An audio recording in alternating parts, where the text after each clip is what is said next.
प्रत्येकाच्या घरामध्ये आपल्या कुळदेवीचा मंगल कलश असणं आवश्यक आहे. मंगल कलश का असावा या संदर्भात बरेचसे व्हिडिओ मी केलेले आहेत. हा आपल्या कुळदेवीचा मंगल कलश असतो. घरावर आपल्या कुठलं संकट येऊ नये म्हणून कुळदेवी म्हणून आपण हा मंगल कलश स्थापन करतो. त्याच पद्धतीनं आपले जे इतर देव आहेत, कुळदैवत आहे, जसं की हा माझा कुळदैवत आहे पालीचा खंडोबा. तर आपल्या कुळदैवताच्या मूर्ती ह्या आपल्या घरामध्ये कायम असल्याच पाहिजे.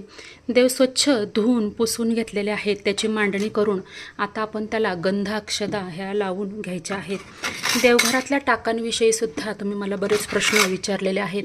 तर आपल्या घरामध्ये देवघराच्या टाकाची किती संख्या असावी हे प्रत्येकाच्या घरामध्ये काही परंपरा असतात. शक्यतो 5 हे टाक असावेत, पण माझ्या घरात पूर्वीपासून हे 4च टाक पूजले जातात. त्यामुळे आपल्या परंपरा ज्या पद्धतीनं आहेत त्या पद्धतीनं आपण